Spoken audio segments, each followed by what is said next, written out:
History's Hiccups, Part 27. In 301 AD, Emperor Diocletian made a bold move to stabilize the crumbling Roman economy by issuing the Edict of Maximum Prices.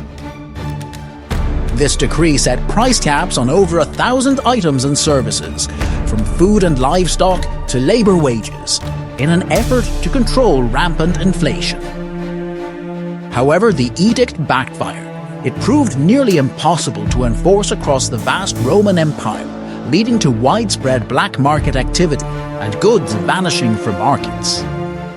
Diocletian's well-intentioned policy turned into an economic fiasco, underscoring the challenges of managing an ancient superpower's complex economy.